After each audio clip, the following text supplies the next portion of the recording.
Saat orang asing tiba-tiba minta kamu untuk motoin dia dengan ponselnya, jangan buru-buru diterima, amati dulu orangnya. Kalau dia kelihatan mencurigakan dan kurang ramah, sebaiknya tolak secara halus. Bisa jadi itu cuma penipuan.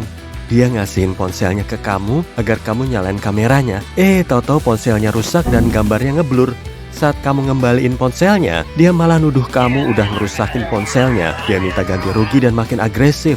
Dalam situasi seperti ini, sebaiknya jangan terprovokasi. Tetap tenang dan pergi aja, biar dia tahu kalau kamu nggak kemakan sama jebakannya. Kalau dia masih bertindak agresif, hubungi polisi. Saat lagi di jalan, kamu didekati seorang berpakaian lusuh. Dia pura-pura jadi tunawisma dan kelihatan terburu-buru. Kemudian, dia nunjukin koin aneh sambil ngasih tahu kalau dia nemu barang itu di sebuah gudang rumah tua. Dia juga bilang, koin itu sangat langka dan harganya bisa sampai miliaran rupiah. Kemudian, kamu ngambil foto koin itu dan nyari infonya di internet. Ternyata benar, harganya sangat mahal. Si tunawisma nggak akan bisa menjualnya ke toko langsung karena nggak akan ada yang mempercayainya. Dia mau menjual koin itu ke kamu cuma dengan harga jutaan rupiah. Tawaran ini memang menggiurkan, tapi hati-hati dengan penipuan.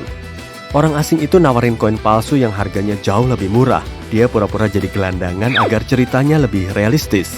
Tolak tawarannya dan hubungi polisi. Orang ini juga bisa menipu orang lain. Pencuri bisa masang pamflet iklan atau stiker di pintu rumahmu. Di ambang pintu, kamu akan ngelihat lembar kertas atau potongan botol plastik. Kalau kamu nggak segera membuangnya, si pencuri akan tahu kalau kamu nggak ada di rumah. Dengan begini, dia bisa menandai bangunan dan rumah yang mudah dimasuki. Rumah kosong dianggap lebih aman untuk dimasuki. Jadi sebaiknya segera buang benda asing di depan rumahmu. Kalau pintu rumahmu ditempeli pamflet atau kertas yang sama selama berhari-hari, pencuri akan tahu kalau rumahmu sedang kosong. Mungkin iklan itu memang beneran ada, tapi kamu nggak memerlukannya kan? Selain pamflet, ada juga penanda seperti angka, tanda silang, atau simbol lain. Artinya, pencuri telah menandai rumah incarannya untuk disatroni. Kalau kamu nemu tanda-tanda seperti ini, sebaiknya segera hubungi polisi. Saat mau masuk ke mobil, kamu melihat ada baju atau kain di wiper depanmu. Eits, jangan langsung diambil. Sebaiknya masuk ke mobilmu dengan tenang. Lihat ke sekeliling dan pergi menjauh. Setelah cukup jauh, kamu bisa ngelepasin kain tadi. Orang jahat sengaja melilitkan kain ke wiper, biar kamu kesulitan saat melepasnya. Dan dia bisa langsung masuk ke mobilmu atau melompatimu dari belakang. Kamu keluar mobil setelah sampai di parkiran supermarket. Kemudian ada mobil mewah yang berhenti di dekatmu. Pengemudinya berpakaian necis dan terlihat mewah. Dia keluar dari mobil dan pinjam uangmu karena kehabisan bensin. Dia bilang ponselnya lowbat dan dompetnya ketinggalan di rumah. Padahal dia harus beli bensin. Lalu dia janji akan ngembalin uangmu setelah ponselnya bisa dicas lagi. Jangan percaya, dia penipu. Dalam bercerita, dia bisa aja bersilat lidah dan membuatnya seolah-olah memang lagi butuh bantuan. Tapi kemungkinan besar, mobilnya itu cuma sewaan dan pakaiannya murahan. Seharian penuh dia muter-muter keliling kota dan pinjam uang untuk beli bensin ke banyak pengendara lain. Mengemis-ngemis simpati mereka. Di sore hari, uang yang terkumpul pasti sudah banyak. Kalau kamu ngelihat koin atau ponsel bagus tergeletak di aspal, jangan diambil.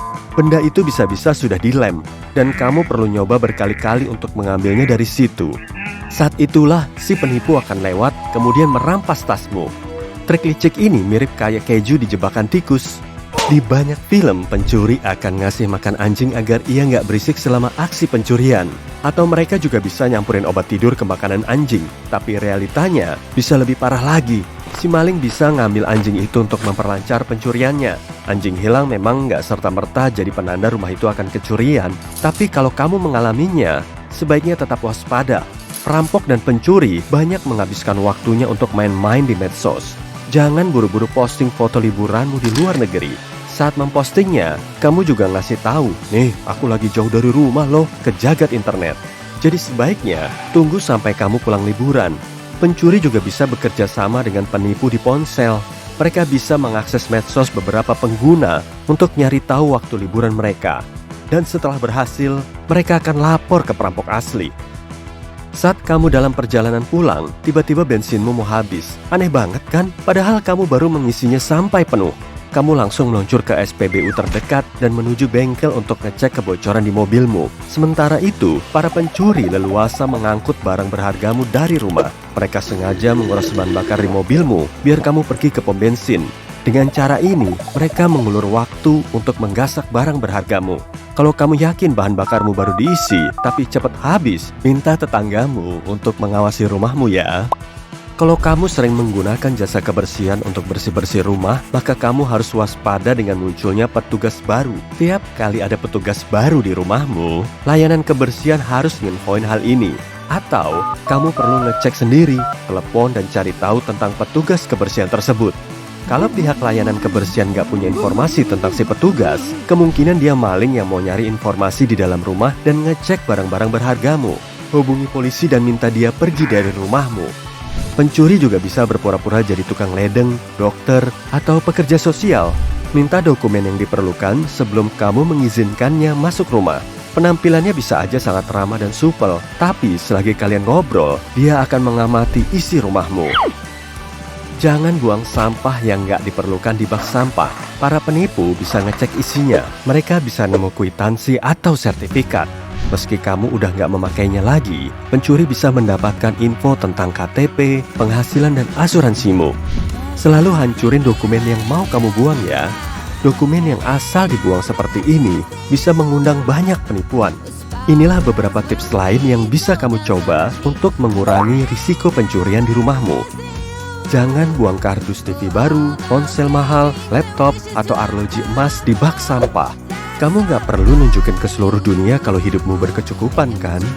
Jadi, jangan buang sampah seperti ini di dekat rumahmu. Kamu juga bisa ngebungkus kardus tadi dengan kantong plastik supaya nggak terlihat. Kalau kamu tinggal di rumah biasa di dekat pepohonan besar, potong semua cabang yang menjulur ke jendela rumah. Pencuri bisa aja menjadikannya sebagai tangga. Pencuri cenderung menghindari rumah-rumah yang ditanami semak atau bunga-bungaan di bawah jendelanya, terutama tanaman mawar atau kaktus berduri. Kamu juga bisa memasang stiker awas anjing galak di depan pintu rumahmu. Meskipun kamu nggak punya anjing, pencuri akan males masuk rumah saat ngeliat stiker ini. Atau pasang aja kamera CCTV palsu untuk menakut-nakuti pencuri. Supaya rumahmu nggak jadi incaran para maling, kamu bisa bikin ilusi seakan-akan rumahmu nggak pernah kosong. Meskipun kamu lagi liburan, kamu nggak harus selalu nyalain TV atau musik kok. Setel aja timer khusus yang bisa nyalain TV selama beberapa saat setiap hari.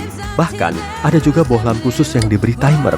Aktifkan timer ini untuk nyalain lampu rumah di malam hari selama 20-30 menit selagi kamu di luar rumah. Pencuri sering mengamati kotak surat yang penuh. Saat melihat banyak surat, mereka tahu kalau rumahmu sudah beberapa hari dalam keadaan kosong. Tiap kali mau berlibur, minta tolong ke tetanggamu untuk mengambil semua suratmu. Atau datang aja ke kantor pos dan minta mereka untuk menangguhkan semua suratmu sebelum kamu kembali pulang.